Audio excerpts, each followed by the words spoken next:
Namaskar and welcome to the show Tea Time and Gossip with me, Dr. Aparna. And thank you so much for giving a lot of love and support from your end. आज हम बात करने वाले हैं कुछ myths के बारे में या कुछ ऐसे माइंडसेट के बारे में जिसकी वजह से कहीं ना कहीं हमने अपनी हेल्थ को, अपनी फैमिली की हेल्थ को ब्लॉक करके रखा हुआ है. ठीक है. सो if you are interested in knowing about this mindset, this myth, then stay tuned till the end of this video and I'm sure you will get a lot of insight about how can you change your this mindset. तो चलिए शुरू करते हैं आज के episode को.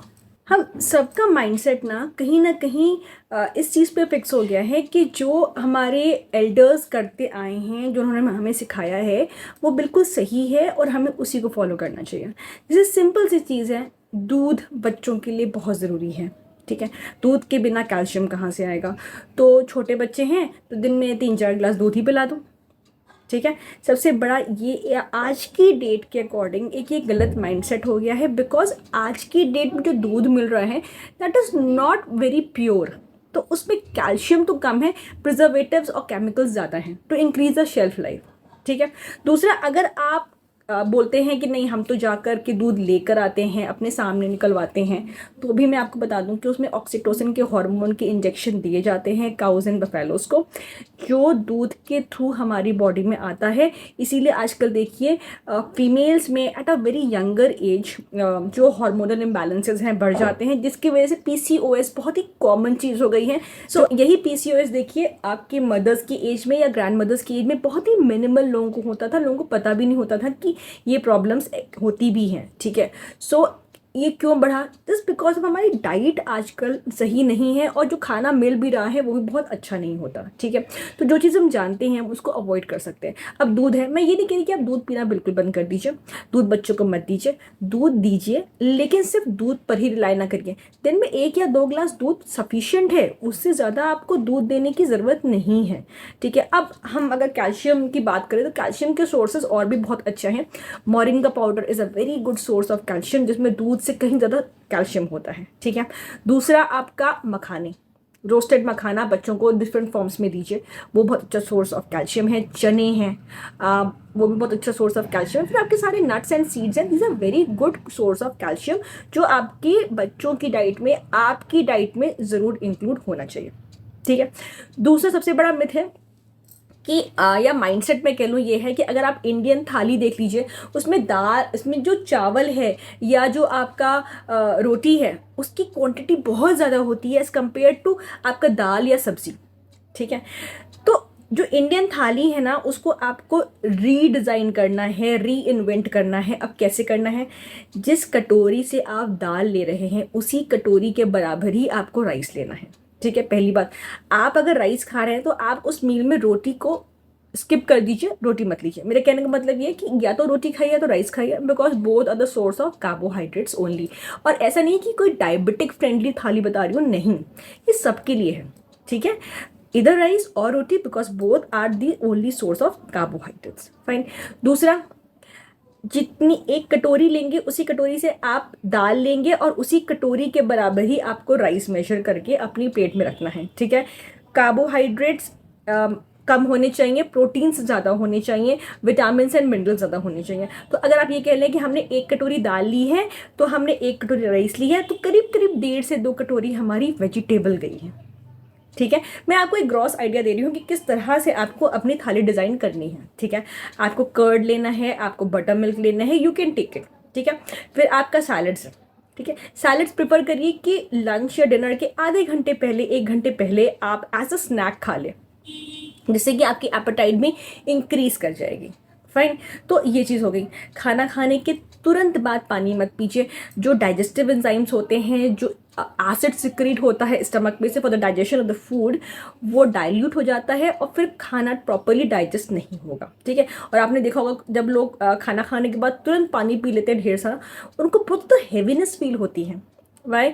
Because कि आपके जो एसिड्स हैं, जो एंजाइम्स हैं, वो डाइल्यूट कर गए हैं और खाना अब ठीक से डाइजेस्ट नहीं हो पा रहा है. फाइन. फिर सबसे बड़ी चीज़, हम सबका ये होता है कि भाई हम तो शाम को ऑफिस से देर से आते हैं तो हमारा खाना भी डिले हो जाता है, फिर खाना खाएंगे फिर हम तुरंत सो जाएंगे। इस तरह से ना जब हम खाना देर से खाते हैं और तुरंत सो जाते हैं, खाना खाने को डाइजेस्ट होने का टाइम नहीं मिल पाता है, और वो खाना आपका बहुत लंबा समय लेगा डाइजेस्ट होने में, जिसकी वजह से आपकी स्लीप भी अफेक्टेड होती है। बॉडी मल्टीपल काम कर सकती है, it's multi talented, but still खाने को डाइजेस्ट करने के लिए lot of energy is needed. अगर सारी एनर्जी वहाँ पे चली जा रही है तो स्लीप भी इफेक्ट होती है। ठीक है, तो कोशिश करिए कि अगर आपका आप ऑफिस से देर से घर आते हैं, मेक श्योर कि अपने आप ऑफिस में ही डिनर कर लें। ठीक है, और रात का जो डिनर होता है ना, सबसे लाइट लीजिए, खिचड़ी ले लीजिए, रोटी और सब्जी ले लीजिए, something like that which is very light to the gut. कुछ नहीं तो सूप पी लीजिए घर का बना हुआ। ठीक है, अच्छा, देन अनदर माइंडसेट कि बच्चे को जो खाए ना उसको वो खिलाओ। डॉक्टर्स का मैंने जनरली देखा है, जब पेरेंट्स बोलते हैं कि बच्चा खाता नहीं है तो क्या करें, तो कहते हैं कुछ जो खाना है वो खिलाओ, इवन मैगी भी खा रहा तो खिला दो।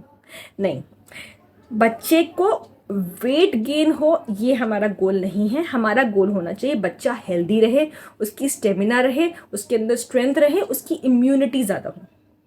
ठीक है, बच्चा जो मांगे वो देना is okay, but not always.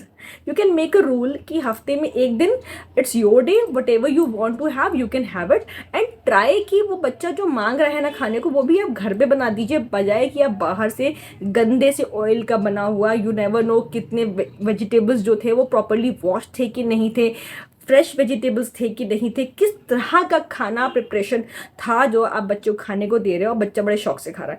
I would recommend, बच्चे जनरली पिज़्ज़ा, बर्गर, नूडल्स ये सब खाना चाहते हैं, घर पे बना लो। मार्केट में ना इतने सारे ऑयल्स अवेलेबल हैं, ऑयल के ऊपर ना मैंने पहले भी एक वीडियो बनाई है, प्लीज़ आप उसको गो थ्रू करिएगा, बहुत ही इंटरेस्टिंग वीडियो है, बहुत ही इंटरेस्टिंग एपिसोड है, आपको एक प्रॉपर इंसाइट मिलेगा कि आपको कौन सा ऑयल यूज़ करना चाहिए। ठीक है, rice bran oil, canola oil, palm oil, vegetable oil, refined oil, ये ऑयल वो ऑयल, पता नहीं कितने फैंसी नेम से कितने सारे ऑयल बट रहे हैं, जो सिर्फ ओमेगा 6 और ओमेगा 9 रिच होते हैं, आपकी बॉडी में इन्फ्लेमेशन को बढ़ाते हैं, leading to a lot of health issues. Stick to ghee, desi ghee, गाय का देसी घी, और कोशिश करिए कि अगर आप बिलोना मेथड का बना हुआ घी, देसी गाय का, अगर वो यूज़ कर सकें, अगर वो नहीं तो कम से कम कोई भी अच्छी कंपनी का देसी घी गाय का वो आप इस्तेमाल करिए, और अगर घर पे निकाल सकते हैं घी गाय के दूध का तो सबसे अच्छा। ठीक है, घी में खाना बनाएं, कोकोनट ऑयल यूज़ करें खाना बनाने के लिए, ऑलिव ऑयल बहुत लोग यूज़ करते हैं, तो ऑलिव ऑयल तो देखो हाई टेम्परेचर में जब आप कुक करोगे ऑलिव ऑयल को तो वो डीनेचर हो जाएगा, वो आपकी बॉडी में सिर्फ बैड कोलेस्ट्रॉल्स को बढ़ाएगा। ठीक है, तो ऑलिव ऑयल अगर यूज़ कर रहे हैं तो सौते के पर्पज़ से, सैलड के ड्रेसिंग के पर्पज़ से उससे इस्तेमाल कीजिए। हाई टेम्परेचर कुकिंग के लिए आपका मस्टर्ड ऑयल इज़ फाइन, आपका coconut oil is fine, your ghee is fine. Okay, इसके अलावा किसी भी ऑयल को बेटर है कि आप बिल्कुल देखें ही ना। Then very important change of mindset is needed in the during the vacations, or when we are having a get together or a recreation party or something. You can also organize a party which is having healthy foods, a food which you can eat without a guilt कि आज खाया और 4 दिन बैठे हुए हैं अपना पेट लेके, गट लेके, या फील कर रहे हैं यार कितना खा लिया, ये कर लिया वो कर लिया, और फिर हम जिम किए जा रहे हैं so that to burn out the calories. ठीक है, ऐसा करने की ज़रूरत नहीं है। ठीक है, बहुत स्ट्रिक्टली मैं नहीं कहती कि आप बाहर का बिल्कुल मत खाइए, आपको बिल्कुल हमेशा दिमाग में यही होना चाहिए कि ये नहीं, ये खाना है वो खाना है, कीड़ा नहीं डालना है। ठीक है, बैलेंस करो, 90 to 95% कोशिश करो कि अच्छा खाएं, अच्छा बनाएं। और सबसे इम्पॉर्टेंट चीज़, एक टिप देती हूँ, जब मार्केट जाओ ना शॉपिंग करने के लिए तो अपनी एक लिस्ट बना के जाओ, उस लिस्ट को फॉलो करो, और जो एक सेक्शन होता है ना जिसमें चिप्स होते हैं, कोल्ड ड्रिंक्स होती हैं, बिस्किट्स होते हैं, उस इस सेक्शन को ना टोटली स्किप कर दीजिए, जाइए मत उस साइड। ठीक है, यू विल सी कि आपकी जो मंथली ग्रॉसरी का जो बिल आ रहा है ना वो तक कम हो जाएगा, और आपकी जो किचन है ना it will be having all the clean foods which will be healthy. तो जब देखेंगे हेल्दी ऑप्शंस तो हम खाएंगे भी healthy. So I hope this video was educative, informative, and has given you a bit of insight on how to take control of your health through your diet. So this was it about this episode. और please अपने comments and queries ज़रूर comment section में डालिएगा. I will get back to you. This is Dr. Aparna signing off. It's tea time and gossip. Please subscribe and share. Namaskar.